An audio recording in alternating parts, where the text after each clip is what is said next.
Alors ici, je vous propose un petit rappel sur notre fameux SOHCAHTOA. Alors pourquoi l'utiliser? C'est simple. Lorsque vous avez votre poutre ici présente, alors attendez, tac tac, une petite couleur qui va bien, on va commencer, allez, soyons fous, soyons verts. Donc lorsque vous avez ici justement votre poutre sur deux appuis avec une charge ponctuelle, donc P1 et une deuxième charge, cette fois-ci qui est de travers, ici il y a P2 de 1,2 kN, avec un angle ici de 60 degrés, vous dites mais comment je vais faire? C'est une vraie galère. Eh ben non, pas du tout. Il n'y a pas de galère à cela. Cette charge, c'est quoi? C'est l'équivalent d'une charge ici, vous voyez là, qui va, hop, qui vient comme ça là, tac, dans ce sens-là, vers le bas, plus une charge dans ce sens-là. Et ça, on sait faire.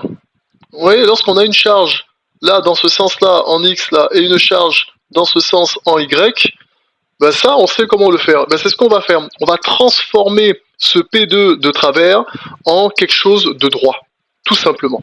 Alors, qu'est-ce que ça donne? Ça donne ici, justement, que l'on a un triangle rectangle. Nos triangles favoris. Donc là, ici, j'ai 1,2 kN. Là, hein, tac. Ici, j'ai un angle. Oh, c'est vraiment... c'est moche tout ça. Attendez, hop, on va reprendre. Voilà, on efface, tac, tac, on reprend. Puis d'ailleurs, pas vert. Hop, je retourne en bleu. Voilà, donc ici, je reprends. Donc j'ai un triangle rectangle. Voilà, grand triangle rectangle. Là, comme ça. Donc il est rectangle là. Ici, j'ai 60 degrés. Hein, c'est alpha. Hein, voilà, tac, alpha. Ici, j'ai 1,2 kN. Et je vais chercher forcément deux choses. Je cherche là mon grand Y, hein, je l'appelle comme ça, et ici mon grand X. Ces deux-là, ce sont ces deux valeurs qui me manquent et qui vont me remplacer donc ce côté de 1,2 kN. Donc, en partant de cet angle-là, si je me place au niveau de cet angle-là, le côté Y, le côté qui a en face de lui, donc de son petit nom opposé, voilà, c'est lui. Celui qui est juste là, là, le grand côté, le plus grand côté, il a un autre petit nom, lui, c'est l'hypoténuse, hein, hypoténuse. Oh, je sais encore écrire, c'est bon. Et l'autre côté, hein, on ne sait jamais qui c'est, vous inquiétez pas, de toute façon, lui, on va l'appeler adjacent. Et ce sera très bien comme ça. Voilà, lui, c'est adjacent. Donc, le plus grand hypoténuse, celui qui est en face opposé et l'autre adjacent. À partir de là, nous allons sortir donc la technique du SOHCAHTOA. Alors, que dit SOHCAHTOA ici? SOHCAHTOA. Donc, le SO, SO, c'est pour dire que le sinus de l'angle, il est égal au côté opposé sur hypoténuse. Le cosinus de l'angle, K, est égal au côté adjacent sur l'hypoténuse et hop, cos, voilà.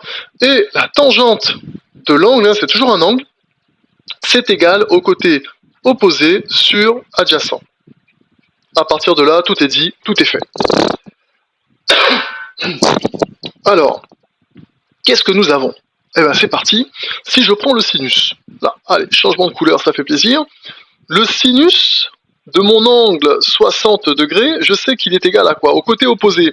Le côté opposé, c'est celui que je cherche, le grand Y, que je divise par l'hypoténuse que je connais, 1,2. À partir de là, qu'est-ce qu'on peut dire? Eh bien, tout simplement, ça, c'est équivaut à le 1,2 qui est divisé, je le passe de l'autre côté, eh bien, forcément, il devient multiplié. Ça fait 1,2 que je multiplie par le sinus de 60 degrés est égal au grand Y. Lorsque j'ai le signe égal, ce qui est à droite, donc je peux le faire passer à gauche, ce qui est à gauche, je peux le faire passer à droite. Donc ceci, ça me donne grand Y est égal à 1,2 multiplié par le sinus de 60. Là, c'est ce qu'on met dans la calculatrice, sinus 60. On n'oublie pas de mettre la calculatrice en degrés. On ne se rate pas là-dessus. Et donc, on trouve, grâce à une technique de touche magique sur la calculatrice, tout simplement 1, environ 1,039 kN. Voilà, celui-là, on l'a. Ensuite, quand je fais mon cosinus 60 degrés, lui, il est égal au côté adjacent, donc le grand X que je cherche, que je divise par l'hypoténuse, c'est bon, je le connais, 1,2.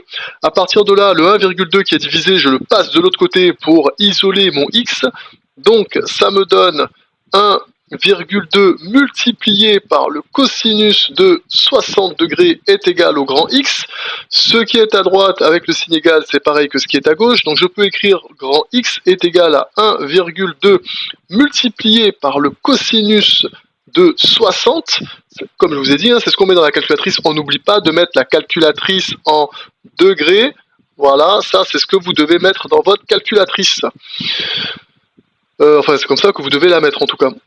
Ici, donc, l'équivalent, donc ça me donne grand X est égal à, pareil, on appuie toutes les touches de sa calculatrice jusqu'à trouver le résultat qui va bien, ça donne 0,6 kN.